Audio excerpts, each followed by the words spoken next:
તમારું નામ? હિતેશભાઈ ડાકેચા. હિતેશભાઈ, શું પ્રશ્ન છે?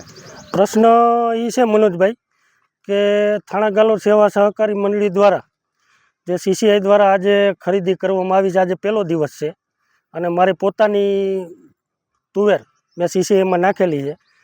તો તોલ કરવામાં 700 ગ્રામનું બારદાન કાપ્યું. મને શંકા જતા મેં બારદાનનું વજન કરાવ્યું તો વજન 460 ગ્રામથી માંડીને 500ની એવરેજમાં બારદાનનું વજન હોય છે.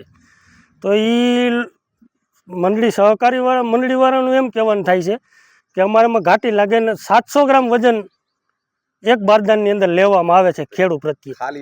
ખાલી બારદાનનું વજન 460 ગ્રામ છે. ખેડૂત પાસેથી એ વજન 700 ગ્રામ તરીકે લેવામાં આવે છે, બાદ કરવામાં આવે છે. બરોબર. તો ઉપરનો જે 200 ગ્રામથી જે વજન છે એ વજન ખેડૂતને નુકસાની ન જાય એના માટેનું વચગાળાનું સોલ્યુશન સહકારી મંડળીઓ દ્વારા કરવામાં એવી વિનંતી કરેલ છે.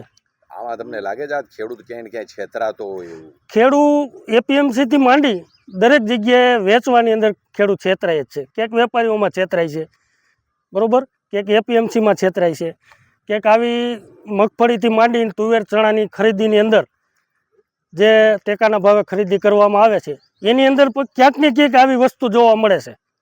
જેથી કરીને હંમેશના માટે ખેડૂતોને જ આ વસ્તુ નુકસાની સહન કરવી પડે એવી પરિસ્થિતિ ઊભી થઈ છે. સરકાર દ્વારા આ વાત માટે કોઈ ધ્યાન આપવામાં આવ્યું નથી કે આ 100 ગ્રામ 200 ગ્રામ એક બારદાનની અંદર આવા હજારો ટન ખરીદી થાય છે તો ખેડૂતોને કેટલું નુકસાન છે એવરેજ. અત્યારે તમારી માંગણી શું છે? અત્યારે મારી માંગણી છે કે 700 ગ્રામ જે વજન કાપવામાં આવે છે એનું વજન જે 500 ગ્રામ છે ને તો બારદાનના વજનનું જ કપાત થાય એવી મારી માંગણી છે. તમારું નામ? મારું નામ ઉંધાડ શૈલેષ. અત્યારે જે અહીંયા ખાલી કોથળાનો જે પ્રશ્ન છે, તુવેર દાળ જ્યારે ખેડૂતો વેચવા આવ્યા છે ત્યારે ખાલી કોથળાના મુદ્દા ઉપર જે એમને જે અસંતોષ થયો છે એ વિશે શું કહેશો?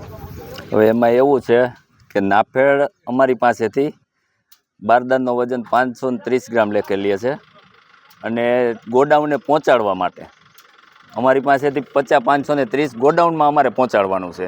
હવે અહીંયા એનો જ વજન લઈને અને ગોડાઉનને પહોંચાડવું શક્ય નથી. એટલે અમારે 700 લઈ છીએ, 50-700 એટલે 170 ગ્રામ બધું એટલા માટે લેવામાં આવે છે કારણ કે અહીંયા તાજા થ્રેસર રાખીને આવ્યો હોય કોઈ માલ તો એમાંથી 500 ગ્રામ સુધી વજન ઘટે છે. તો અમારી પાસે તો ત્યાં પૂરેપૂરો જ લે છે. એના માટે અમારે 170 ગ્રામ જેવો 68 ગ્રામ જેવો વધુ વજન લેવો પડે. આમ તમારી દ્રષ્ટિએ નુકસાની શું? જેમ કે કોથળામાં કંઈ ત્યાં પહોંચતા ઓછું થઈ જતું હોય એવું કંઈ એના કારણો શું? આ પડી વજન ઓછો જ થાય. ગમે એને પૂછવું તમારે. આમાં માનો કે ક્યાંક ગોડાઉનનું સેટિંગ કે કાંઈ થોડું ઘણું આડાવરું થાય, કોઈ ટ્રાન્સપોર્ટ વાળા લેટ થયા હોય તો તડકે પડી વજન કાઢી તો આવે જ. તો અહીંયાથી તમારે ત્યાં જ્યારે પહોંચે ત્યારે કેટલી પહોંચાડવાની રહે? 530 ગ્રામ. બરોબર. નાફેડ દ્વારા કહેવામાં આવ્યું છે એ પ્રમાણે પહોંચાડવી પડે. તો અત્યારે બંનેની વચ્ચે ખેડૂત અને જે ખરીદ કરનાર છે એની વચ્ચે એક સોલ્યુશન તમારા મુદ્દે શું હોઈ શકે? સોલ્યુશનમાં તો એવું છે, ઓછી ઘાટી આવતી હોય છે તો ઓછું લેશું, 650 લેશું અને વધુ આવે તોય કંઈક આમાં અમારે વધારવું પડે. એ તો એ પ્રોબ્લેમ આવે જ ને, નકર તો આ મંડળીમાં દેવાઈ જાય ને, એને નુકસાની જાય. નુકસાની જાય.